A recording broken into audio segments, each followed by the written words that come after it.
The new M2 Pro and M2 Max chip was just released yesterday, and depending on when you're watching this, a couple days ago. Now, they are available for pre-order until the 24th, when they are officially released on Tuesday, where you can buy it in stores and at the Apple Store as well. So I thought I'd give a brief kind of video on the main differences and similarities between these two chips and which one would be beneficial to you. But before we get started, can I just say this kind of took us all by surprise.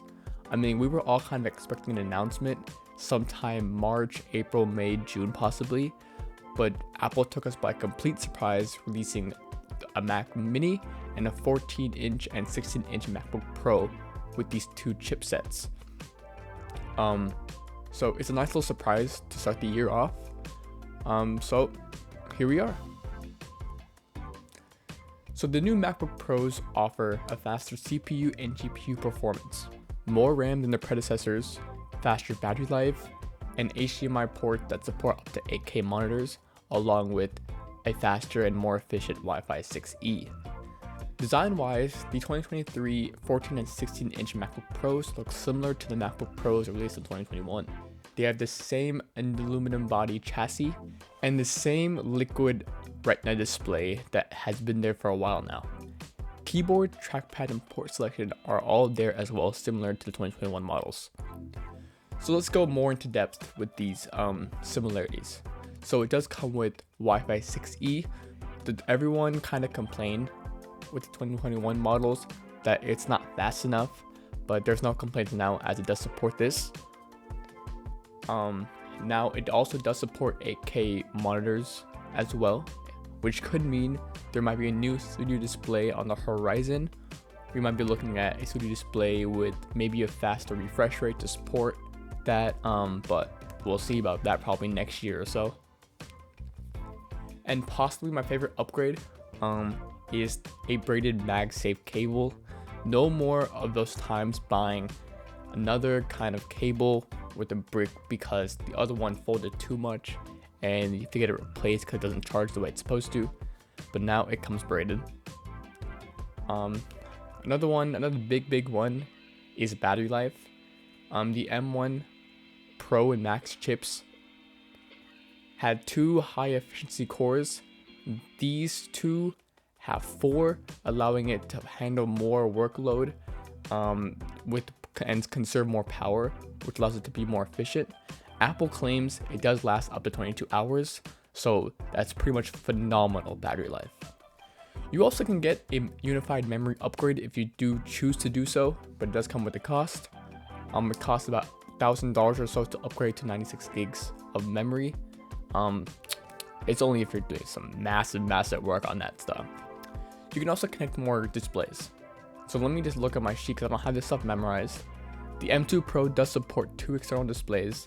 It supports 2 6K displays over Thunderbolt, or 1 6K display at 60 Hz over Thunderbolt, and 1 4K display at 144 Hz over HDMI.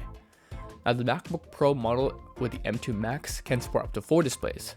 3 displays with 6K resolution at 60 Hz over Thunderbolt, and 1 more 4K display at 144 Hz over HDMI. So those are kind of the similarities between the two chips, but there are some big differences as well. The M2 Pro chip comes with a 10-core CPU and a 16-core GPU, and you can configure this into a 12-core CPU and a 19-core GPU. Apple says that the M2 Pro offers up to 20% greater performance compared to the M1 Pro, which is a significant difference when considering percentages. Similarly, the M2 Max does upgrade over the M1 Max as well. The M2 Max, which starts at 12-core GPU and 30-core CPU, as well as starting with 32 gigs of memory, which can be upgraded to 64. And just like the M2 Pro, it is about 20% faster than its predecessor.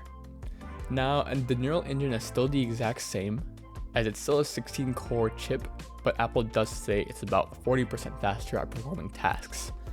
So these are the kind of the main similarities and differences. I'm sure more will come out as people start using them performance-wise, because they are going to be hands-on. But until then, these are the main kind of differences and similarities that have been released to the public so far. if you are deciding between getting a MacBook Pro with a certain chipset, hopefully this did help you out.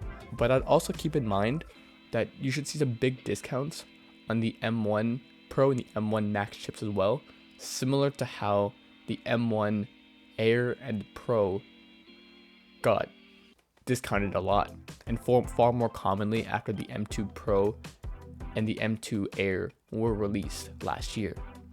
So just be on the lookout for that. If you don't want to spend that much money on the new M2 Pro and M2 Max chips, just know the M1 Pro and M1 Max MacBook Pros still do exist, and they still pack a severe punch.